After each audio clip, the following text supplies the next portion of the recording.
Alright guys, what's going on? UFC 307 this weekend, and today we are going to be doing our official predictions. Now, these videos usually get a little bit less views, a little bit less engagement, so if you do like the MMA content, then do me a favour, drop a like on this video, leave a comment down below, just helps get this video into the algorithm a bit more of my subscribers will see it. So yeah, I would appreciate it if you're able to do that. We're going to be doing a live fight companion for this event on Saturday. I'm super excited for it. It's a pretty decent card, and we're going to go through every single fight right here, right now, and break it down and give our picks for every fight on the card from bottom to top. Okay, first off, we got McGee versus Tim Means. So both of these gentlemen are old, maybe even to the point where this could be a retirement fight for either one of these fellas. Now, McGee's last fight was against Alex Morono, and McGee won that fight, but Alex Morono is absolutely terrible. Who was Morono's last fight against? I remember it being awful. Oh, yeah, Nico Price. It was like they were fighting underwater.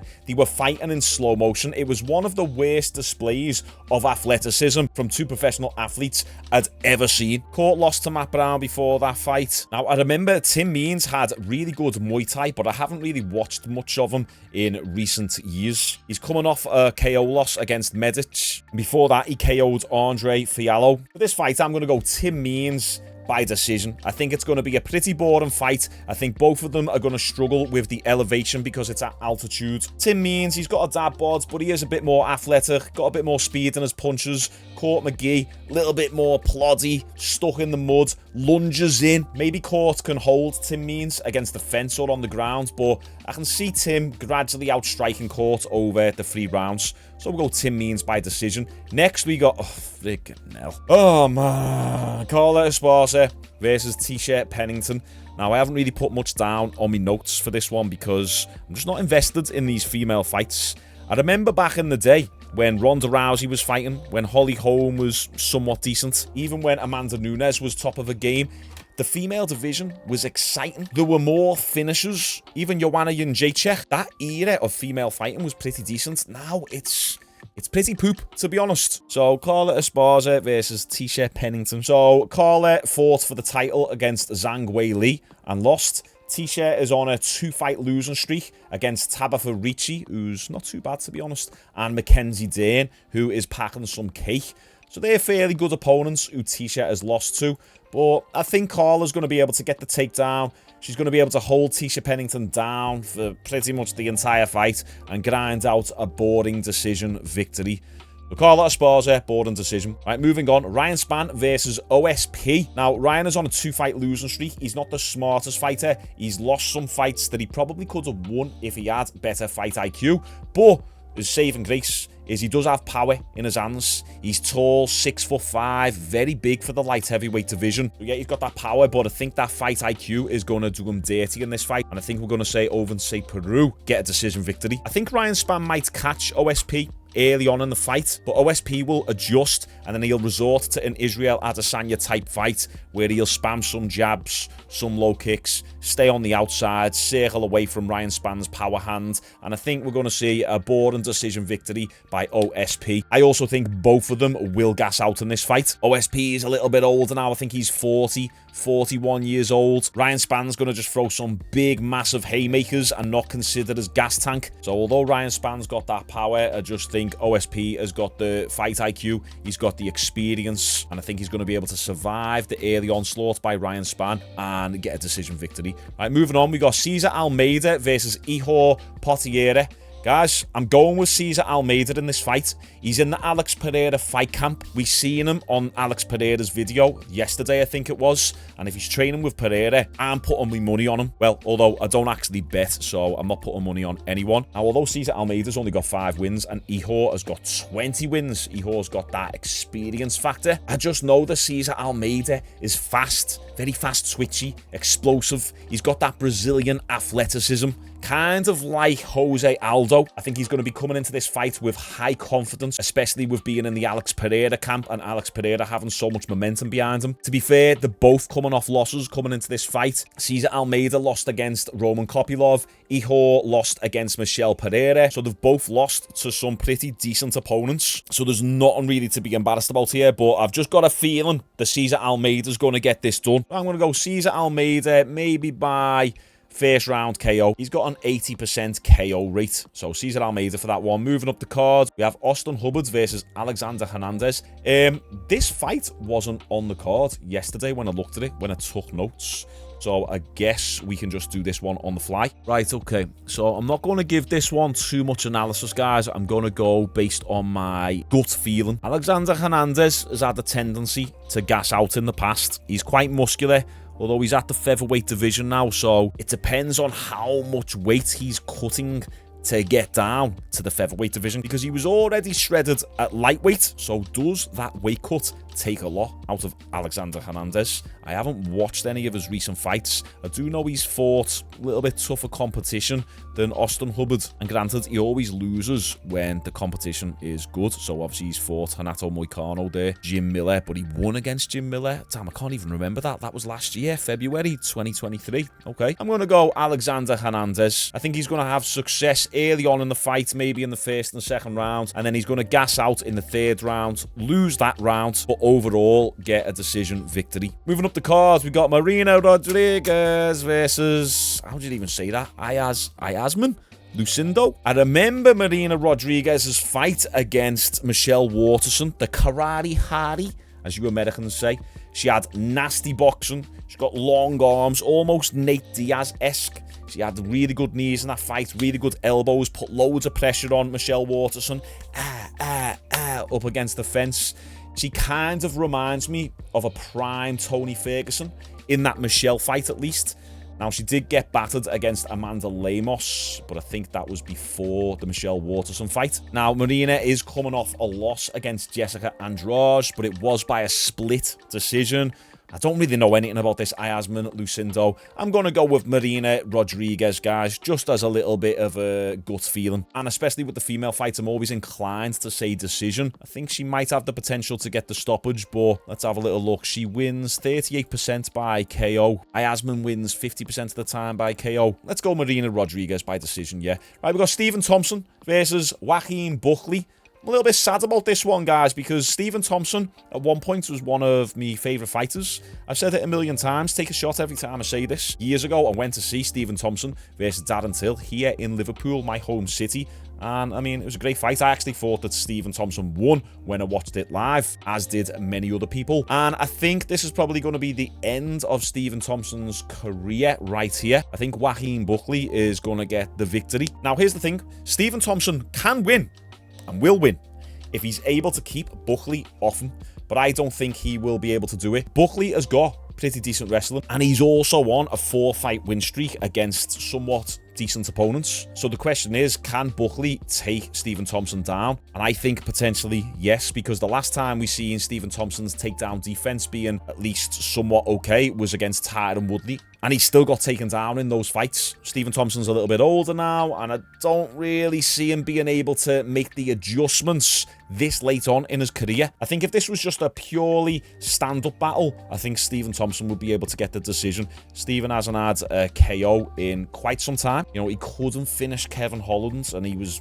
doing spinning kicks at his face and his jaw. So I think what's going to happen in this fight is Thompson's going to be backing up, circling to his outside, looking to catch Buckley coming in, but he's going to get pushed up against the cage and taken down, similar to the Tyron Woodley fights. And I think Wonderboy will be able to get back to his feet. However, those takedowns are going to open up the striking for Buckley, and I think Buckley might be able to catch Wonderboy a few times and hurt Wonderboy. I think he could even potentially finish him. But I'm kind of praying and putting trust in Wonderboy's chin and experience to be able to survive and make it the full fight. So it's going to be Buckley by decision. Also, Buckley had pretty decent ground and pound in his last fight. Buckley wins 72% of the time by KO. Stephen Wonderboy Thompson, 47% of the time. All the stats kind of lean towards Buckley getting the job done here. Moving up into the main card, we got Roman Dolidze versus Kevin Holland.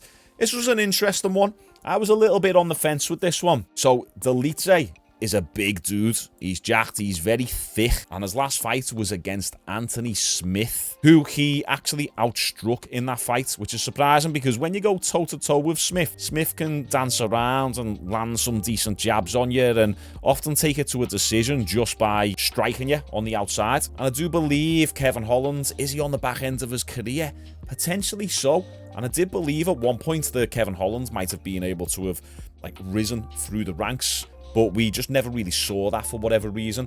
And this is no hate on Holland here, but we never really see his game evolve that much. For how long he's been in the UFC now and how many fights he's got. You know, he's on 37 fights, 38 fights. You never really see him progress that much. There's never really many new kinks to his game. Now, to be fair on Holland, the level of competition that Holland has fought is so much tougher than the competition that Roman Dolidze has fought. He's got a pretty decent portfolio against Brunson, against Jacare Sosa, against Vettori, Oliveira, Tim Means, Hamzat Chimaev, Stephen Wonderboy Thompson, Ponzinibbio, Michael Chiesa, Jack Della Maddalena, MVP. The man has literally fought everyone, and I think that's what's going to get him the victory in this fight, is the experience. But I also think Dolidze, okay, he had somewhat decent striking against Anthony Smith, but I think he is the slower fighter going into this fight. I think Kevin Holland, a bit more of a sharpshooter, bit faster, bit more athletic. I think Kevin Holland might be able to outstrike Roman Dolidze. Kevin Holland has always got a decent gas tank. I think he's game to fight. He's got decent grappling. The Roman Dolidze's grappling isn't the best. Takedown defense, 33%. It's pretty poor, to be fair. Kevin Holland's takedown defense is 55%. They both have a similar takedown accuracy, with Roman Dolidze just edging Kevin Holland by 1%. So Kevin Holland has got the grappling advantage, and I don't actually see Roman Dolidze going for a takedown in this fight. I think he's going to come into this fight with a bit of confidence off the back end of the Anthony Smith fight, and I think he's going to try and strike with Kevin Holland and think that he can get the KO. But I think Kevin Holland might be the one to get the KO. So I'm going to take a risk on this one. I was on the fence with it, and I could have went either way. But I'm going to take a risk and say Kevin Holland by second round KO. Or maybe third round KO. Let's go third round KO, Kevin Holland. I think Dolidze got a decent chin. It's going to take him 3 rounds to get really fatigued, and then that's when Kevin's going to be able to get him out of there. So Kevin by third round stoppage. Next we got Ketlen Vieira versus Kayla Harrison. Now, I got ripped a little bit by some people in the comments and on my live stream when we did the UFC 300 fight companion, because I didn't know who Kayla Harrison is. But yeah, now I do know who she is, kind of. Definitely being on the gear. I see some people saying, how is she not popping for steroids now? Because she's probably off the steroids now and has just done them the majority of her life. So the adaptations have already taken place. The reason why she looks like a man is because she's done them for that long. The changes have set in. You don't all of a sudden look like a woman again the moment that you stop taking steroids. No, your friggin' skull changes. Your facial features change. Your eyes become more sunken in. You develop more masculine features. So I don't think she's on the gear now, but I do think she's had a lifetime career of being on the gear. I don't really know anything about this Ketlen Vieira, guys. I'm not going to pretend to do. We'll take Kayla Harrison by first round stoppage, ground and pound. Next, we got the legend Jose Aldo versus Mario Bautista. Okay, so Jose Aldo first, we've got to address one thing. Hasn't Jose got the craziest rear delts in the world? Look at the 3D-ness on that rear delt, that posterior deltoid. That's insane. These Brazilians have got crazy deltoid genetics. I'm surprised we don't see more Brazilian bodybuilders in the Mr. Olympia competitions or the Arnold Classic competitions, usually because they are too busy pumping a load of synthol into the biceps. That's the synthetic oil that makes their arms just look stupidly huge, but it doesn't actually really look like muscle. So Mario is on a 7-fight win streak, guys, but not against the best competition. If we scroll down here, you probably don't recognize the vast majority of these people, especially if you are a high-level casual, low-level expert like me. You haven't got all day to just sit there and watch every single fight that has ever existed, and you haven't got 12 hours to research every single fighter on the card. Oh, poor me. Anyway, yeah, so it's not really against the highest level competition. Jose Aldo, who hasn't the man fought? Every single fight that Aldo has pretty much against killers. We got Dvalishvili, we got Rob Font, we got Pedro Munoz, we got Marlon Vieira, Piotr Jan. It was a fairly decent fight, competitive. Marias, when Marias was fairly decent. Volkanovski, damn, he's fought everyone. Moicano, what a KO that was. I'm going to go with Jose Aldo in this fight. Just look at his record. It speaks for itself. Jose's got better striking, better kicks, really good cardio. I'm not really worried about Aldo getting taken down either, because when Aldo fought Merab Dvalishvili in 2022, he stuffed 100% of Dvalishvili's takedowns. So in this fight, I don't see Jose Aldo being outstruck. I don't see the takedowns being any of a threat. Let's go Jose Aldo by, unanimous decision. Dominant victory. Next, we'll go Raquel Pennington. Julianna Pena? Where's she been all this time? What a mess this women's bantamweight division is in right now. Who cares about this fight? Julianna Pena's last fight, I think, was for the title against Amanda Nunes. When was that? Was that like 2022? Yeah, I'm right. It was against Nunes. Wow, okay, that's crazy. I don't know if she's like had an injury or having kids or something, but it's a very long time to be out of the game. We're going to go Raquel Pennington to get the job done, and we'll say a boring decision victory. No one cares. Alex Pereira versus Khalil Rountree Jr. We've done 4 videos this week, or since Sunday, talking about this fight. Some of yous might hate me for this, okay? And I'm going to beg yous to not dislike the video. I've been saying all week, I think Khalil Rountree has got that X factor. You guys know I said he's going to be Alex Pereira's toughest opponent. I think we're going to see Khalil Rountree come out of the gate. I think he's going to swing some wild punches. Alex Pereira's been prone to getting rocked before. He got knocked out by Israel Adesanya. I think Khalil Rountree can catch him. I'm messing. Of course not. You think I'm going to do 4 videos on Alex Pereira in the last 4 days and not choose Alex Pereira? Come on. Alex Pereira by first round KO. Gotta be done. It's gotta be done. So Khalil Rountree is good, and I do think he's one of the toughest opponents that Alex Pereira's faced. But I think Alex Pereira's aura right now is going to be too much for Khalil Rountree to handle. He's ranked 8th in the light heavyweight division. He hasn't had a fight anywhere near this magnitude, and I think he's going to fold. I think he's going to crumble. I think Khalil's going to come out of the gate. He's going to be a bit tentative and hesitant to throw anything. I think he's going to throw a few low kicks. But I see Alex Pereira just stalking him down, getting Khalil to bait on the feints, and then Pereira's just going to catch him with a nasty left hook.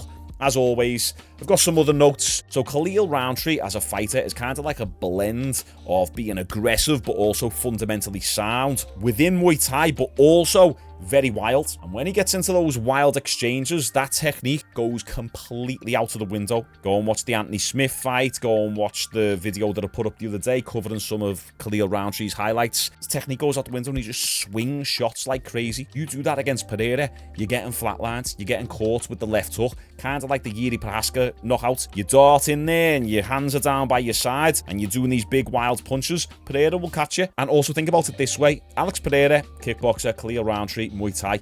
Muay Thai has very static head movements. There's pretty much no head movement in Muay Thai. Well, there is a little bit, but unless you're someone like Zilla, you're not being elusive. And especially when you look at how elusive Alex Pereira has been in his latest sparring videos, even in his last couple fights, you're starting to see that head movement come into play a lot more now. Alex Pereira's head movement is looking really good. His defense is looking really good. At times, Khalil Rountree doesn't really have defense. Khalil Rountree's defense is offense. In fact, in his fight versus Dustin Jacoby, he got outstruck the entire fight, yet somehow still won.